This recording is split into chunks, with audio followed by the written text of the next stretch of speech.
presentation of the Oregon Sports Network. And Oregon is going to play in the national championship game. This is Duck Insider. These are good problems to have, right? So much success that you have more than one place to be. Library touchdown! Oregon off a dribble, launches and hits the three! Oregon leads! What a great opportunity it is to be able to play at University of Oregon. I'm just incredibly proud to be a part of something like this. She wants another three. Oh, three in a row! Oregon is headed to the Super Regional! Big Ten champions, your Oregon Ducks! We are so privileged and so fortunate. We get to see all these young people. We get to see this incredible growth, which is what college is all about. This is Duck Insider on the Oregon Sports Network from Learfield, presented by OnPoint Community Credit Union. People are the point. Now let's go live to the Country Financial Studio to talk Oregon Duck Athletics. A big weekend in Oregon athletics that featured two Big Ten titles on the track for Oregon track and field. Both the men and the women of Oregon taking home team titles in Indianapolis. Oregon now has 4 team titles across the board all throughout athletics, with women's cross country, football, and both men's and women's indoor track and field. That is the most of any team in the Big Ten Conference. Oregon coming in to the Big Ten Conference and staking a claim early in the Big Ten Oregon era of the Oregon Athletic Department. Duck Insider here in the Country Financial Studio, brought to you by OnPoint Community Credit Union. Ryan Milano with you as we break down what was a really strong weekend in Oregon athletics as a whole. Oregon men's basketball, a dominant victory against USC, a really resounding atmosphere at Matthew Knight Arena, 82-61, the victory over USC. I unfortunately could not be in Matthew Knight Arena because I was over at PK Park calling Oregon baseball with a program record 35 runs in a game. Program record for Oregon baseball. Ducks went 4-0 on the diamond at PK Park this weekend. Went 5-0 on the diamond at Jane Sanders Stadium as Oregon opened up the Jane this weekend. We will hear from both Oregon softball and Oregon baseball on the show, as well as Oregon women's basketball, who closed up their regular season against Washington going into the Big Ten tournament. We will start with Oregon men's basketball because it was a really strong game for the Ducks against USC. It did not start strong in the game for Oregon against USC. The Trojans were up by 11 when the game started. The Trojans took a 15-4 lead to start. Oregon won the game 82-61. A big swing of 23 points in that stretch as Oregon won by 21 points and really commanded the second half. Outscored USC 43-27 in the second half. Some big performances across the board. Keyshawn Bartholomew, 20 points, an efficient 8 for 10. The only 2 shots he missed were 3-pointers. He was 4 of 6 from deep. Big game for Keyshawn Bartholomew. Jackson Shellstad at 19 points, 8 of 15 from the field, 3 of 6 from 3, 4 assists and 2 rebounds on his day. And Nate Biddle, 15 points, 6 of 10 from the field, 7 rebounds. That trio was excellent, and I think Coach Altman would tell you that KJ Evans played pretty good once again. KJ has been pretty solid, if not dominant, down the stretch run of this regular season. 8 points, 6 rebounds, and when he is making an impact on the glass, Coach Altman would tell you he's making an impact in the game. Some big-time plays from some big-time players for Oregon men's basketball. Both TJ Bamba and Jadreen Tracy each had 7 points apiece as well at Matthew Knight Arena on Saturday, where Oregon men's basketball got a big victory over USC. It didn't gap the Trojans in any of the marginal statistics. The difference was Oregon shot 48% from the field. USC shot 34% from the field. The Ducks shot 37% from 3. USC shot 23% from 3. Rebounding numbers pretty even. Oregon was down early, came back late. Ducks won the turnover margin by just a little bit, but really across the board, a lot of the stats that are normally stats that we point out is this was the difference maker didn't really show up in this game. It was just Oregon made more shots, defended really well, and I think the fans made a huge impact. The energy inside Matthew Knight Arena was awesome. So I've heard. I'm jealous that I couldn't get to be inside MKA for this game against USC. Coach Dana Altman, I think he would echo the same sentiment about the atmosphere inside Matthew Knight Arena and really the game as a whole for Oregon, because don't look now, but we are in the month of March. Dana Altman has won more games than anybody in the month of March in his Oregon tenure, and starting again after a March 1st 82-61 victory over USC. Coach Altman's thoughts on the win. Key gets that 3 to go up 20. This place exploded. What was it like to hear the crowd react to it? Oh, it was good crowd. Students were great. He hit those 2 back-to-back threes to kind of break it open. And, guys defensively the second half, they shoot 23% and 0 for 10 from 3. And, I thought our activity was good. And Nate was phenomenal the second half. He owned the paint, blocked 5 shots, just did a great job. That's a really good defensive job by Nate. I've seen you guys dive for loose balls into the stands and on the ground and boxing out well. You feel like the intensity is ratcheting up as... Well, I hope so. Sense of urgency here. We're in our last month. Been a long season. We started practice October 1 and it's March 1. That's 5 months, and starting the 6-1, and guys are tired of me, and at times I'm tired of them, and now football's almost getting into with the playoffs and everything. They're going to have a longer season, but no, we're starting our 6th month here, and you hope the guys have enough to finish. You can get worn out in a 5-month season. You can lose your focus. You can lose your intensity. And it's hard for Jamari and Mookie and guys that aren't getting to play, but they've shown a lot of character and staying with it and practice and coming every day and working. And, I know how hard that is. That was me. So it's hard to be a freshman. It's hard to be a redshirt freshman like Mook when you just haven't. And you got Brandon, who's got a lot of experience, KJ, who's got a lot of experience, Raheem, who's got a lot of experience, TJ, who's got a lot of experience, and you're playing behind them. It's tough. So, but they've shown a lot of character and staying with it. So I hope we can have a good March here. If the ball movement's good, if we stay on the defense. I was a little disappointed in our rebounds. At one time we were, down 11-3, and we ended up 13-13 on second chance points. But one time, it was 9-3 at half. It kind of kept them in the game. We got to do a better job on the boards.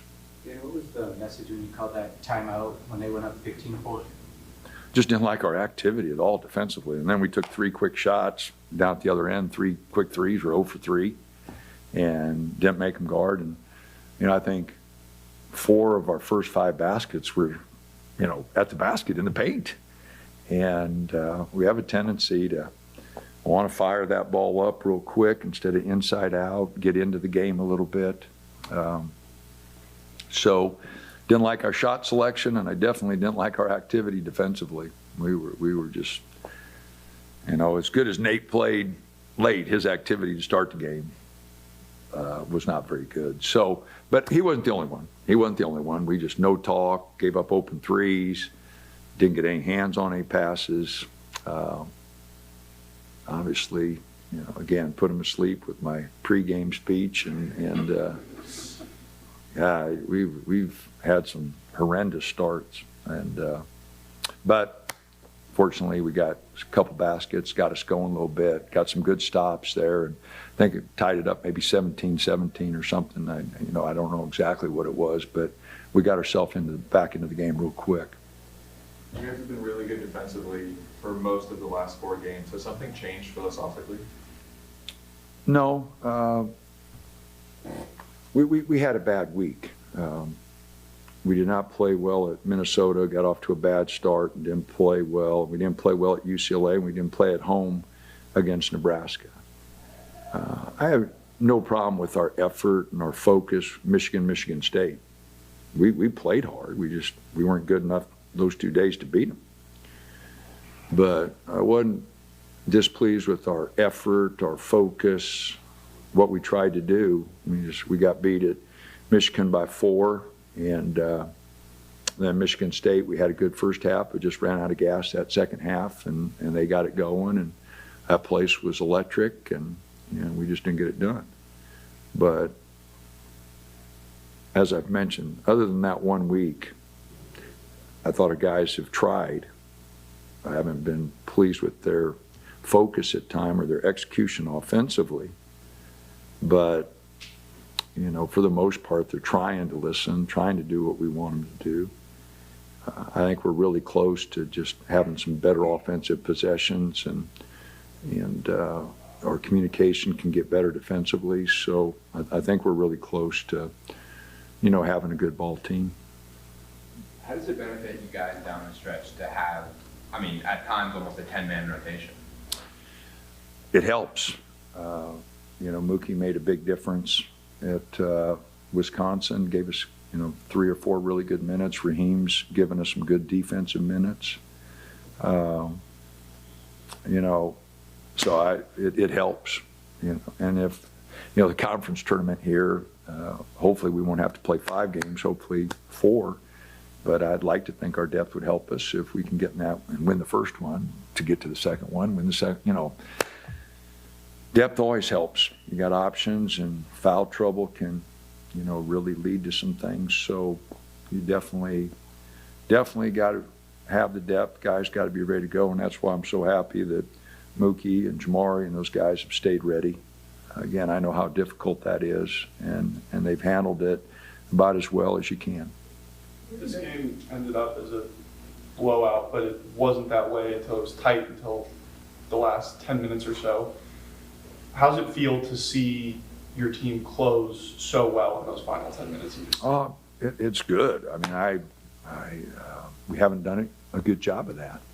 And so for us to continue to get some stops and not exchange baskets with them, to let them back in the game, we did a great job on Claude. He's a really good player, and he went 0 for 9. I thought TJ and Raheem, Bam, and Key did a really good job on him.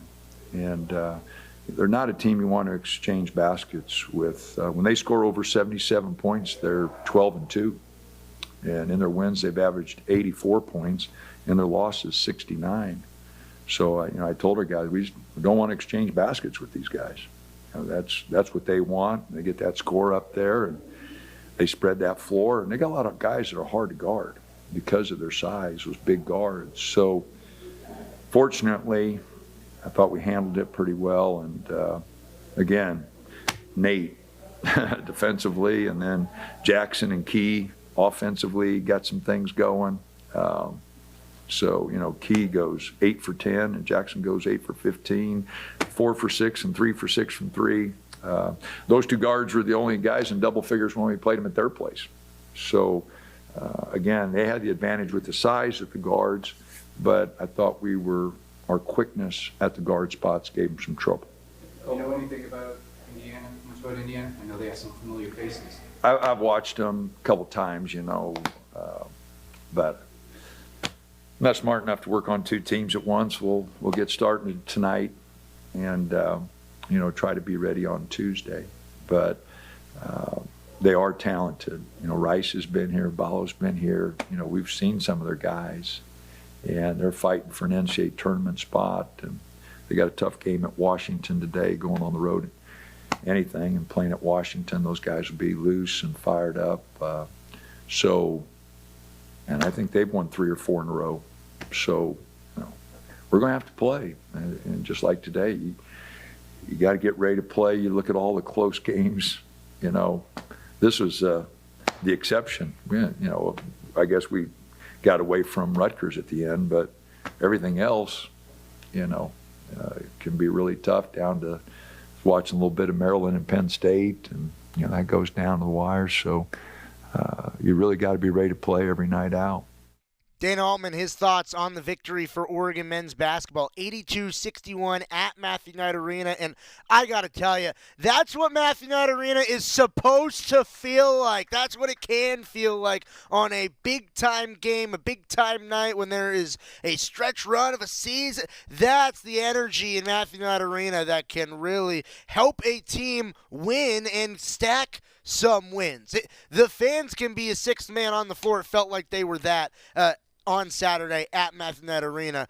Keyshawn Bartholomew, Jackson Shellstad, they had big games, combined for 39 points. Dave Bowden, live with us in the 1 o'clock hour on YouTube, says Keyshawn Bartholomew played his best game of his career. He'll play a big part in the postseason.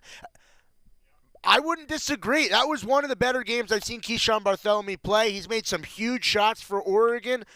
He made some big shots, including the back-to-back threes in this ball game. Keyshawn Bartholomew, Jackson Shellstad breaking down the victory for Oregon men's basketball. Questions? Yeah. Key, I think when you hit that three-pointer to put you guys up 20, I'm not sure I've heard the building that loud this season. What was that moment like for you? First of all, I don't think I have either, but it was crazy. Like, I was just in the zone, and my teammates were looking for me, and it was just a real moment for me, honestly. Like, I was in the zone. Jackson, as a guy who's been around this state, just what was it like to hear this crowd reacting, a basketball crowd responding to a performance by your team like that? I mean, it was amazing seeing the crowd we had today, and they were behind our back. We went on a run, and as loud as I've heard it, like he said, all season in here. And Key started that. Everybody just was making shots, making big plays, and the crowd was just behind us today. How much is the confidence, the momentum of now a 5-game win streak kind of fueling the good play on not only just offense but defense too? Well, it's just the energy is just different. Like we're getting after people, especially us guards. People always say we're smaller than everybody, whatever the case may be, but we use our quickness and we get after people, and we try to set the tone for our bigger teammates. Like Nate was outstanding tonight defensively. For sure. Like, just did a great job. Yeah. Jackson, what do you think kind of sparked that second half run? I mean, this guy right here hit some big time shots. But honestly, just defensively, we really locked in. I can't remember what they shot in the second half, but it wasn't a very high percentage. Credit to Nate, he challenged a lot of shots. We did a better job on the boards, preventing them from getting O boards, and then offensively, we were just moving the ball more. We were just hitting open shots. Dana, take that early timeout. It was 15-4. What was the message there? In the first half? They just came out hungrier than us. They were playing harder than us. I think they were up like 5-0 on the board to start the game. And then they were hitting shots too. So, they had all the momentum, but we settled down and started getting stops. So.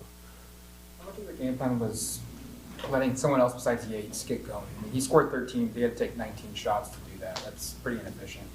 Yeah. We know Yates is really talented. Same with Claude. 23 had a huge game, but we slowed those other guys down and we won by 20 plus. So, by stopping those guys, that kind of just helped us a lot defensively. Gee, what do you think that the lineup with you two and Bamba allows you guys to do defensively? Like I said earlier, just use our quickness. And, the USC guards were bigger than us, but we just got under them and made them turn around and be uncomfortable. And we got some steals, a couple of steals in there. Just use our quickness. And TJ, he's been really good defensively all year. That's what he does. And we just have to follow suit and help him out a little bit, help Nate out a little bit, our best defenders, because we can provide something on that end with our quickness. After you were going through it this time last year, what's it like to be hitting big shots in big games like this? It feels great. You can't really put a word on it. It's just you live it, and it's fun. And my teammates just have my back all the time, and they're looking for me. So I couldn't do it without them, and it's a great feeling. What can you say about the difference between how the game unfolded in the first half when it was a lot closer than in the second half when you guys took over? like I said, I think defensively, we held them to a very low shooting percentage. I'm sure we out-rebounded them the second half. I don't know that stat, but I'm sure we did. And then offensively, we were just moving the ball more, getting better looks, and forcing them to take really tough shots. You guys seen from Indiana, if much of you guys watched much of their games just on passing? I have not, unfortunately, but I mean, we're going to be watching film tomorrow. And, Indiana was picked first in the Big Ten to start the season. So, they got some talent, and they're trying to get into the tournament. So at this point of the year, it's March. Everybody's playing for their livelihoods. And, we just got to come ready to play on Tuesday for senior night. It's just those nights where you just got to put it all out there. Play a team like Indiana with their history and all that, does it mean a little bit more? Is it a little bit more fun? I mean, I think so for sure. I mean, they have a really rich history. I mean, they were considered, I don't know if they're still considered like a blue blood school for basketball, but they're always really talented. I know they're talented this year. They're coming off of 4 wins, so, they're going to come in hungry looking for a tournament spot. Jackson Shelstad, Keyshawn Bartholomew off of a really strong game. The second half rebounding stat that Jackson was looking for, Oregon +3 on the boards in the second half. Both Dana Altman and the players' interviews brought to you by Willamette Valley Cancer Institute and Research Center. Better cancer care close to home. It's a quick turnaround for Oregon men's basketball. After the Ducks had about a week after the gut-wrenching Wisconsin win on the road, the Ducks are back at Matthew Knight Arena tomorrow against Indiana at 6 o'clock in a really, really cool giveaway going on. Make sure you get to Matthew Knight Arena early because the first 500 fans in the building will get a retro viewer where it's a lot of snapshots of Oregon history that you can click through and look at. It honestly, I've seen it. I've put it on. It is cool. It is absolutely cool. You want to be one of the first 500 people in Matthew Knight Arena to get the free viewfinder. First 500 fans get the viewfinder. A lot of snapshots of the greatest moments in Oregon history. I think a really unique giveaway, really cool giveaway. It's worth it. Trust me, it's worth it. Get to Matthew Knight Arena early tomorrow and make it the exact same environment that we saw on Saturday in the win over USC. Coming down the stretch run of the season for Oregon men's basketball, Ducks have won 5 straight. 2 more games left in the regular season. Senior night tomorrow at MKA. The Oregon women's basketball team just closed up the regular season. Breaking that down when we return on Duck Insider on the Oregon Sports Network from Learfield. As a local community credit union founded by teachers, OnPoint is committed to supporting the students and faculty at the University of Oregon. And on game day, we're right there with you, on the field, in the bleachers, and in the classrooms. Drop by our local branch today and discover the many ways OnPoint can help support your financial well-being. OnPoint Community Credit Union. People are the point. Federally insured by NCUA. Equal housing opportunity. Hey Duck fans, at Country Financial, they make insurance easy. Whether you're shopping for home, auto, or more, their representatives will take the time to understand your specific needs and explain what options work best for you. Worry less and feel more confident knowing you're covered. Visit countryfinancial.com to get started today. Experience more with Country Financial. Auto and home insurance policies issued by Country Mutual Insurance Company, Country Preferred Insurance Company, and Country Casualty Insurance Company, Bloomington, Illinois. Duck Insider continues from the Country Financial Studios in 1 minute on the Oregon Sports Network from Learfield.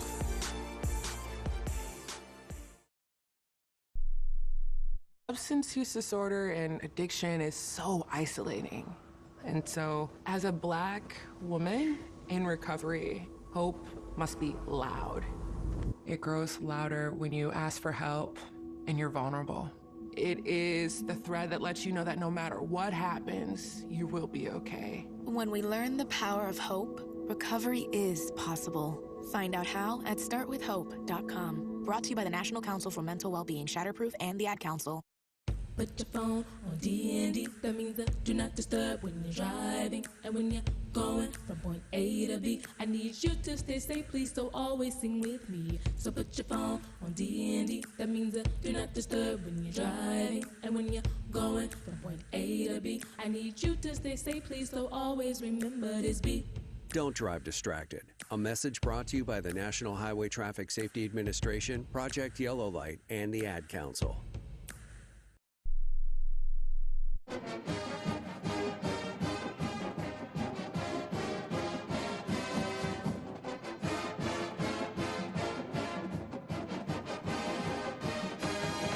Back here inside the Country Financial Studio, it's Duck Insider, brought to you by OnPoint Community Credit Union. Ryan Milano here with you on a Monday, breaking down the weekend for Oregon athletics, where the men's basketball team got a resounding victory as they reach into the stretch run of their regular season. Oregon women's basketball has concluded their regular season, went on the road against Washington, and the Ducks dropped a 64-56 game against the Huskies. It was close, late, and well, Oregon, I think Kelly Graves will and is about to tell you that it just wasn't the cleanest game for Oregon women's basketball across the board. Deja Kelly was great, 22 points, 8 of 17 from the field, had 5 rebounds, 2 assists, and a few steals, played an all-around game, did Deja Kelly.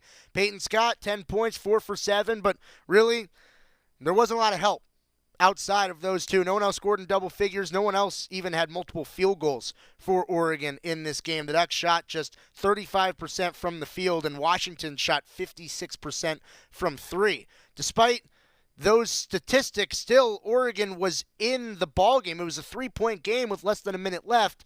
Ducks couldn't get it done down the stretch like we've been accustomed to throughout the course of the season. Oregon spotted Washington about 10 points late in the fourth quarter, brought it back, and then a few fouls, free throws, ended up ballooning the lead and the win out to 8 for Washington. But Kelly Graves will tell you, he's going to tell you, it wasn't the cleanest game for Oregon women's basketball. Now at the end of the regular season, the Ducks, it's postseason play coming up. Got to play better moving forward. Kelly Graves, his thoughts after Oregon's regular season finale loss on the road against Washington. Head coach Kelly Graves, he'll put on the headset as Oregon looks forward to the Big Ten tournament coming out of this one. Coach has got the headset on. Coach, thanks for your time. Really appreciate it. Close game once again. What do you think was the difference? Well, I thought we shot ourselves in the foot, just defensively. We give them credit. We tried to play off a couple of kids, and they had best games of their seasons. I think next time we just got to do a better job of just kind of locking in and doing, instead of, we tried to match what they were going to try and do, I think, and we got away from what we tried to do defensively. And that, I think in the end, that cost us. But, we had freaking opportunities down here. It's ridiculous. I don't know how many shots right at the rim we had. A couple were uncontested. But, they give them the credit. They played harder than us. There were 50-50 balls on those boards that they went and got. In the first half, we only gave up 3 offensive rebounds, but they, it led to 7 points. They made each and every one count. We get 3 and no points.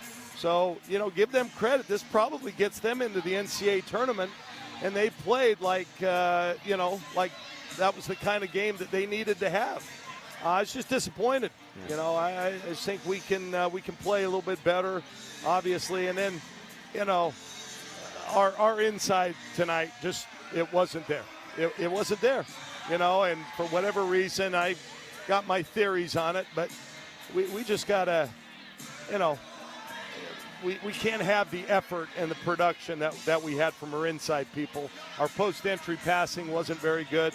We just didn't play a great game, and even still, we had kind of a chance down there at the end, and we just didn't capitalize on a couple opportunities.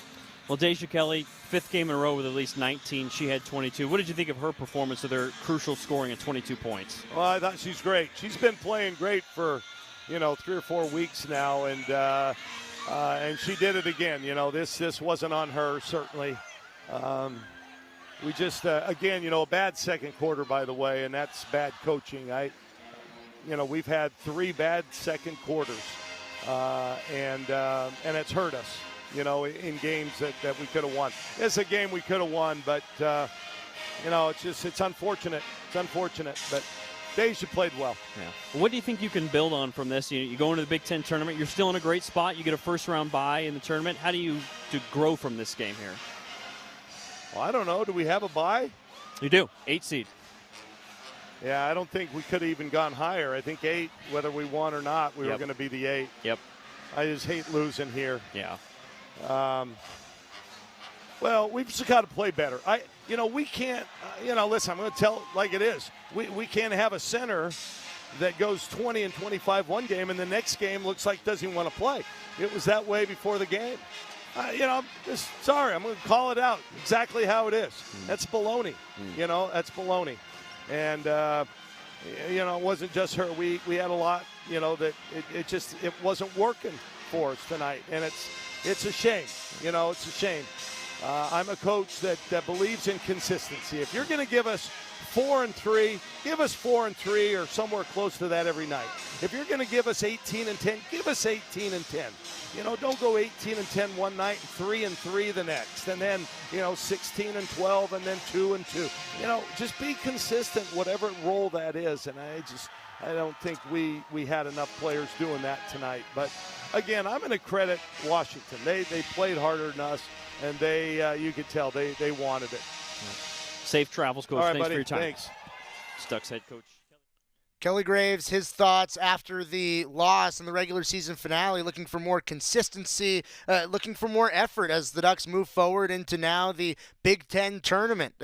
This is the Toyota Women's Sports Schedule Spotlight as Oregon, now entering into the Big Ten tournament, will play on Thursday against Indiana. Oregon are in the 8 seed, Indiana the 9 seed. The tournament is in Indianapolis, so a little bit of probably going to be a home crowd for Indiana in this game against Oregon. Early game on Thursday. It will be played at 9 a.m. Pacific and noon local time in that Big Ten tournament. Oregon playing Indiana on Thursday. If the Ducks win, they would advance to play Friday against the 1 seed USC at the same time. But you have to attack in postseason play one game at a time moving forward. The Ducks have Indiana coming up to start off their postseason on Thursday at 9 o'clock Pacific. Chris Clayton will be there with an 8:45 Pacific time, or rather an 8:30 Pacific time pregame show from the Big Ten women's basketball tournament.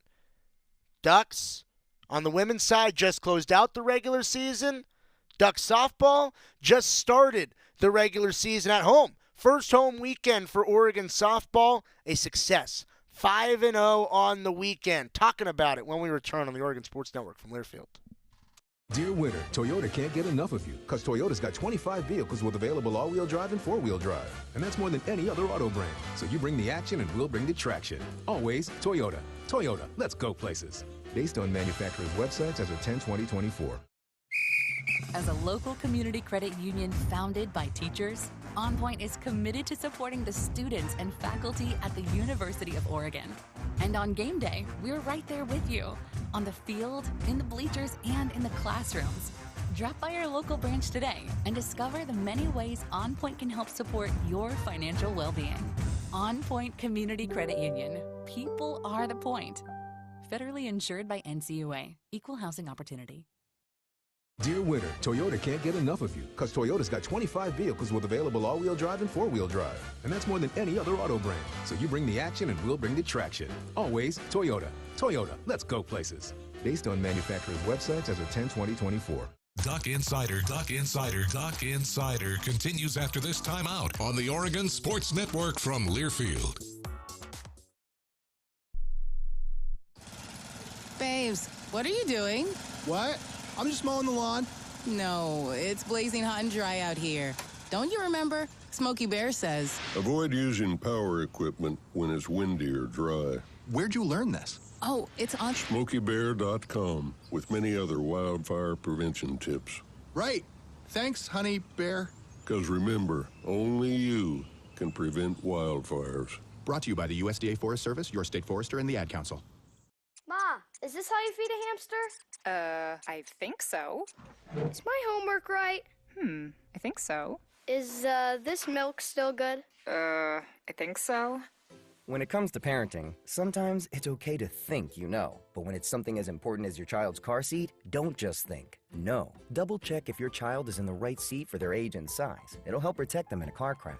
Don't just think. Know by visiting nhtsa.gov/the right seat. A message from NHTSA and the Ad Council.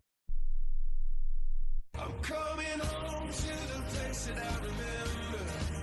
Back to the land of my first love. Would you spread wide your arms for this wayward son? I left my heart. Back inside the Country Financial Studio on Duck Insider, brought to you by OnPoint Community Credit Union. Ryan Milano here with you, breaking down what was a really strong weekend on the diamond for both Oregon baseball and softball. A combined 9-0 as Oregon softball opened up Jane Sanders Stadium for the first time at the Oregon Classic this season. The Ducks now 20-1 on the season. Won all 5 games this weekend and bring a 15-game winning streak into the upcoming weekend, where Jane Sanders Stadium will still be open from the Oregon Classic to the Jane Sanders Classic coming up next week against Florida State. It is going to be a really tough matchup against two teams coming up next week that are playing some great softball. Going to be great softball at the Jane, because Oregon continued to build on their body of work here this weekend at the Oregon Classic. A really strong pitching performance for the Ducks is against Portland State, San Diego, and Loyola Chicago. The Ducks played 5 games between them, won all of them. Kedri Luchar was awesome in this series, hit .714, 10 of 14 for the tournament, had 3 doubles, a home run, 7 runs batted in, stole 4 bases. Kedri Luchar was really solid. Paige Shinicki was great too. She went 8 for 12 with 4 stolen bags herself during this series. Oregon softball continues to play really well. Missy Lombardi not with the team this weekend, dealing with a personal matter. Thoughts going out to Coach Lombardi, which meant Sam Martyr, associate head coach, was out there on the podium coaching the team, also talking about the game in the postgame. Sam Martyr, her thoughts after Oregon softball put together another really strong body of work after Sunday's win. I felt like you guys found a spark in the 4th and 5th inning. Just what was the difference really in those later innings that allowed you guys to get the offense going? Yeah, I think that we just kind of kept chipping away, and I think for them, it was their third time through the lineup for us, and just making adjustments, and I think that's what our offense does a good job of, is communicating, talking, and just kind of having some better plans. So just adjusting, I would say. And then for Bracy, too, to get her first hit and driving a run. I mean, she's been itching for that hit since last year, and she's had so many good at-bats, really. I mean, just as a coach, how does it be? Yeah, no, have a moment like that? It's awesome. I'm so happy for her. Like, she's such a great woman, and wants so badly to do well. And so it's amazing for her. And I hope that it continues, like, to spark more at-bats as she comes with really good results. So sometimes you just need one to kind of break through, and then kind of take a deep breath after that. So I think that's going to be really good for her. What are your thoughts just on the weekend as a whole? Yeah, I'm really proud of our team. I think that we definitely faced a little bit of adversity this weekend, and obviously down our head coach. And the biggest thing is that we just wanted to make sure that she knew that we had her back. And like I said the first night, like, we're the best when she's here, but it's a testament to her that we can go be successful when she's not here too. And so I'm really proud of how our team took that on, how our pitching staff we talk about a lot, find value and take strain. And I think that our pitching staff took a lot of strain on this weekend, and I was really proud of how they led in that way. And they said, like, we're going to be good, we want the ball, and we're gonna lead our team. And I was really proud of that. And I don't know, it was good overall. It was the first weekend here to get used to us playing at home. I think you saw a lot of people have great weekends. I think Kedri had one of the best weekends I've seen a player have, and I hope that she gets recognized for that, because she was MVP of our tournament for sure, I would say. So I'm really, really proud of her. What does it say about Taylor that after she gives up the home run, she doesn't let that get to her and sits the next 10 down in order before eventually giving up a walk late, but yeah, able to bounce back? She's an ultimate competitor, Taylor. she's somebody that I think continues to get stronger, as the game goes on, and she just never backs away from a challenge. It's one of the things I love about Taylor. So it's no surprise to me that after giving that up, that she comes back and, she's even stronger than before that, because that's just the type of player she is.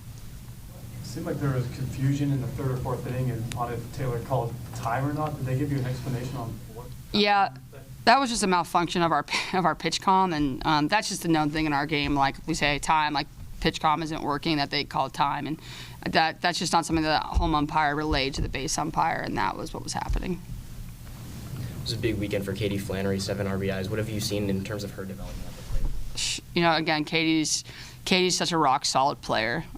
She's someone that I think didn't start the way she wanted to necessarily, and continued to work, and she's quietly, I think, been hitting like 450 in her last couple weekends. So she's an incredible player, an amazing competitor, and so it's no surprise to me, what she's doing. But she's just incredibly reliable on defense, on offense, a leader for us, and so I was really happy to see what she's doing. Coming out of this weekend, get a chance to process it through the week. But what are you looking forward to? What are you taking from this weekend going into next weekend when you're playing Florida State for the weekend? Yeah, no, for sure. We got a really big weekend coming up. I think what I'm excited about is that you saw some other people really step up this weekend, like Katie, like Kedry. You saw Bracey step up behind the plate. Like Taylor got to throw a ton of innings this weekend, and we need that. Like moving forward, we're gonna need a complete team, and so it was nice to see some other people really carry the load this weekend. And I think that is gonna take us into this upcoming weekend for sure. Like Riley's been lights out and has a little bit of an off game, and it was nice to see other people step into that role this game, and that's what our team's going to need. Like not every hitter is going to always be on. You saw Kai have a great game. I was super proud of that, to see her bust through with what she's doing, and so I think those are some really big positives I saw out of the weekend for sure. Sam Martyr breaking down the Oregon softball weekend, where the Ducks went 5-0 on the weekend, closing out with a win over Loyola Chicago 9-1, beat Loyola Chicago twice, San Diego twice, beat Portland State once, and part of getting to the Jane for the first time this season is a lot of fans got to see a really stellar freshman class on display for the first time. Stephanie Maake, part of it, had a few home runs. Her power has made some national headlines. She hit a ball 300 feet last week, and she hit a few more that went, it couldn't quite go as far. There's the protective netting beyond left field. So, really, you can just hit it into the netting. How high? She hit it pretty high up there, more than a few times this weekend. But I think it was really great to get to see the freshmen at Jane Sanders Stadium for the first time. The atmosphere was great. It was great for the fans to see the freshmen. It was great for the freshmen to see the fans. That's the type of relationship you want going into Jane Sanders Stadium for the first time. Stephanie Maake was feeling it after her first weekend at the Jane. Her thoughts on the opening weekend performance for Oregon softball at home. Kind of felt like a combination of you, Des, and Riley all just took over this weekend, the home opener. Just what was that like of you guys hitting back-to-back and kind of just sharing the wealth?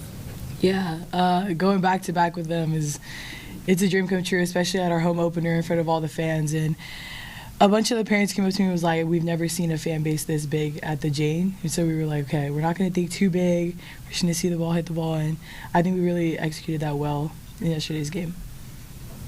So like for you, being your first weekend here at the Jane, does it give you more energy, more just focus being in front of a crowd in the stadium like this? Yeah, my first game I was a little nervous because I looked at the crowd and I was like, oh my goodness, this is a huge crowd. And then kind of going into the weekend, I was like, okay, it's not about the crowd. So I just got to stay locked in our process and just my team in general. You guys go scoreless through the first 3 innings, then pour it on in the 4th and the 5th. What is the mentality with the offense, knowing that if you guys have a slow start to a game, you guys can put on runs fast? Yeah, our mentality was just hit the ball through the line and out the defense and just trying to celebrate the small wins. And a bunch of the girls executing the bunts down was really helped out the team a lot, and then just moving the runners each at bat.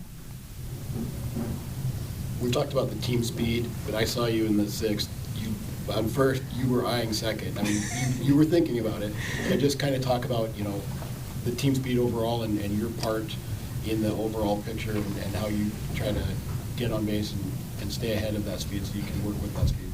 Yeah, the speed on our team is unlike no other. We have unbelievable speed on our team, and so I'm like, okay, well, if I can't have speed, I might as well hit the ball far. But in the sixth inning, I was like, okay, should I go to second? Should I stay? And I was already hesitant, so I was like, okay, I'm not going to go, because if I was hesitant, then I probably would have been out. But yeah, Kai, Lushar, stealing bases, Paige, Nikki, they all just have unbelievable speed. Really strong opening weekend for Oregon softball. Run it back again. Another tournament going on at Jane Sanders Stadium coming up this upcoming weekend, and a top 10 team in Florida State will be playing Oregon not once but twice in the upcoming weekend at the Jane. Oregon baseball, they also went undefeated this weekend. A sweep of Columbia. Breaking it down here from Coach Wazakowski when we come back on the Oregon Sports Network from Learfield.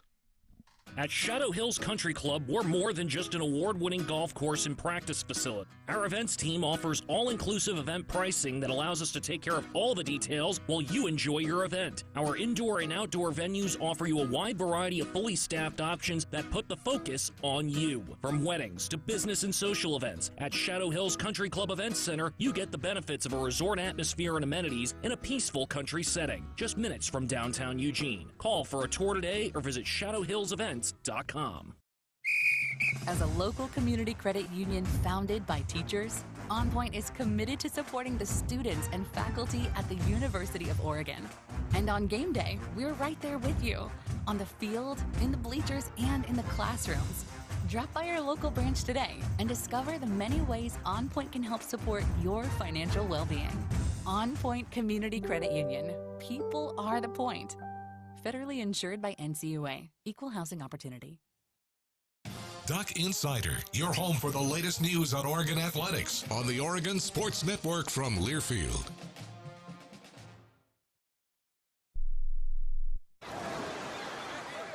Hear that?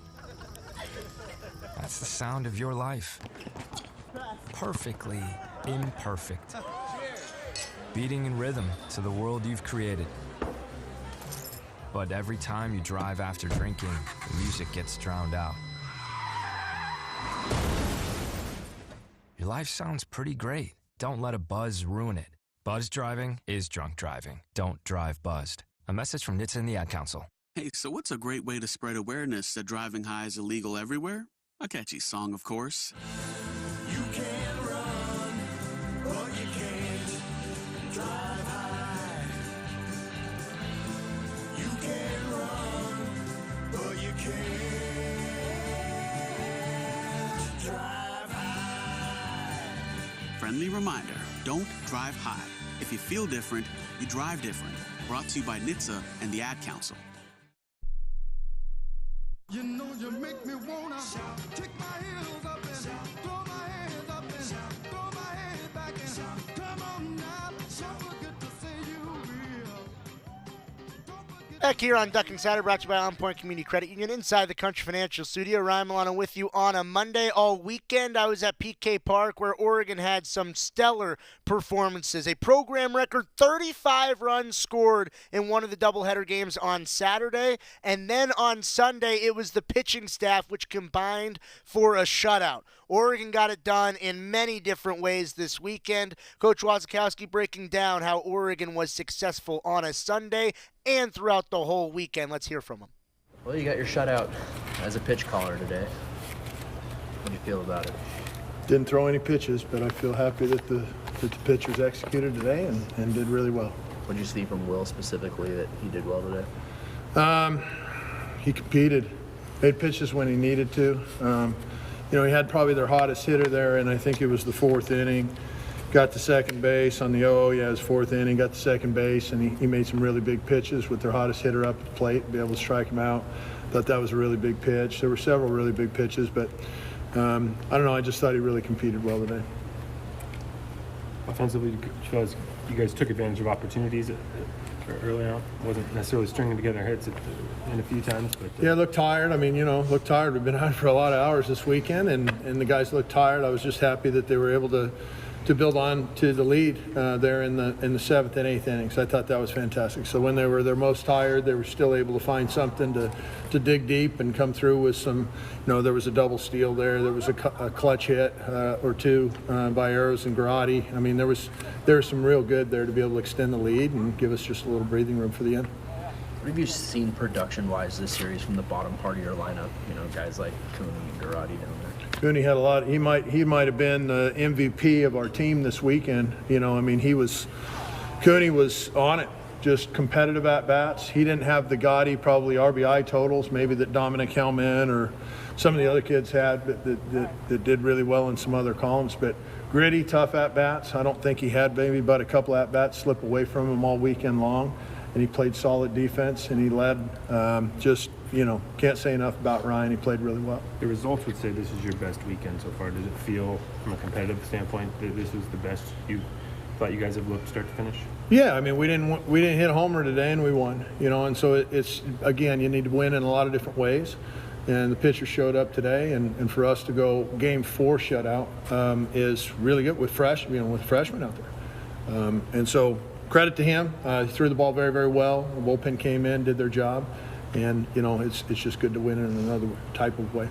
We've seen Dom. Go ahead. Going back to Cooney, what do you hope to see from him going forward in the rest of the season? Oh, just what he's doing. He doesn't need to do anything different. I know he's going to continue to improve with his hitting. We're going to be, we're starting Big Ten play. We're going to see some really good competition coming up in the next several weeks, and so our guys will be tested. We've seen Dom, obviously, with the long ball this weekend, but today, 2 for 3, 2 singles, 2 walks. How do you feel like his approach has, matured from last year? He's a totally different hitter. He's healthy to start with. At the end of the year, we saw a little bit of what he could do at the Texas A&M Super Regional. And then when he's been healthy, he's been a real force. And so it's great to have him back in the lineup right now. You mentioned Big Ten play coming up. What does that mean for you to return to the Big Ten as a coach? I don't know. Just as long as I get a coach, I don't care where I coach. Conference play coming up for Oregon, but before that, the Ducks have another game tomorrow at 4 o'clock at PK Park, closing up the 13-game homestand to start the season against Utah Tech. I'll be with you on the Oregon Sports Network starting at 3:45 at PK Park, closing out the season, the home start to the season before Oregon goes to USC to play in the first Big Ten Conference Series starting up this weekend. Big weekend on the track, starting to be a very strong start to the women's golf slate on a Monday. Breaking both of those down when we come back on Duck Inside on the Oregon Sports Network from Learfield. Hey Duck fans, at Country Financial, they make insurance easy. Whether you're shopping for home, auto, or more, their representatives will take the time to understand your specific needs and explain what options work best for you. Worry less and feel more confident knowing you're covered. Visit countryfinancial.com to get started today. Experience more with Country Financial. Auto and home insurance policies issued by Country Mutual Insurance Company, Country Preferred Insurance Company, and Country Casualty Insurance Company, Bloomington, Illinois. As a local community credit union founded by teachers, OnPoint is committed to supporting the students and faculty at the University of Oregon. And on game day, we're right there with you, on the field, in the bleachers, and in the classrooms. Drop by our local branch today and discover the many ways OnPoint can help support your financial well-being. OnPoint Community Credit Union. People are the point. Federally insured by NCUA. Equal housing opportunity. This is Duck Insider. Duck Insider on the Oregon Sports Network from Learfield. Are you prepared for an emergency or disaster? Because it's not a matter of if, but when. Don't find yourself saying, when the storm rolls in, my time to find a pet-friendly evacuation center will have run out. The scorching heat wave will leave me powerless to cool my insulin. I'll face a hurricane without meds. Now that's a tough pill to swallow. Let's prepare so we all have a better story to tell. Get started at ready.gov/older adults. Brought to you by FEMA and the Ad Council. This is your captain. We are going to be experiencing some slight turbulence. Please fasten your... Oh, hold on. Just got a video of my cat. Imagine the pilot of an airplane was as confident as you are texting and driving. Seems kind of crazy when you put it like that. Visit StopTextsStopWrecks.org. A message brought to you by the National Highway Traffic Safety Administration, Project Yellow Light, and the Ad Council.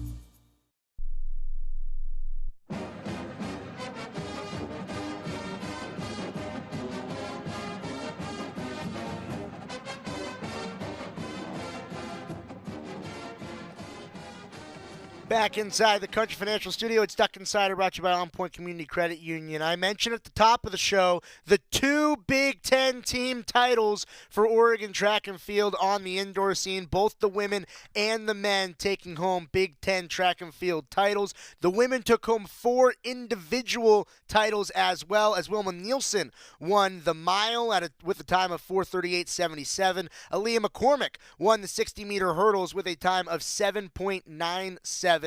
Shalana Yildiz took home first place in the 5K with a 15:56.81, and the DMR team of Nielsen, Oliveira, McDonald, and Barnett with a combo time of 10:56.97, the first placers on the women's side of things. On the men's side, 2 individual first place finishes. Matthew Erickson in the 800 meter with a time of a 1:46.86 got the victory in the 800, and in the 5K, Connor Burns with a 13:39.25, a top 10 Oregon time and the top place in the Big Ten indoor tournaments. It was a 106-99.5 margin of victory for Oregon over USC that came down to the 4x4. The women won by almost 50 points with 131 team points in the Oregon Big Ten Track and Field Championships. Oregon Women's Golf, they're in action today, playing 36 holes at the Julie Inkster's Meadow Club Invitational. It's a packed field. Number 1 Stanford's in the field. Number 4 USC is in the field. But number 3 Oregon is pacing the pack again. The first 18 holes of the day for everybody has concluded, and Oregon is up by 11 strokes over number 1 Stanford. The Ducks have the individual leader in this tournament with Karen Suru at 6 under. Then, right behind her, Suvachaya Vinachitham at 5 under. And then right behind her, Kiara Romero at 4 under. The Ducks put together a stellar performance last time on the course, set a ton of program records in a field that featured Southern California top 5 team last time out. Now in a field which features 3 top 5 teams, including the Ducks and the number 1 team in the country. Oregon is running away with it early. Round 2 coming up soon. Joey's got you tomorrow. Go Ducks, everybody. Comes to a gun suicide attempt, all it takes is a moment. Heather and I had an argument just like any other couple. I was lost. I had snapped. I had a gun and I was going to take my own life. Heather helped me realize that there was still a life to live for the better of myself, my family. My weapon is now safely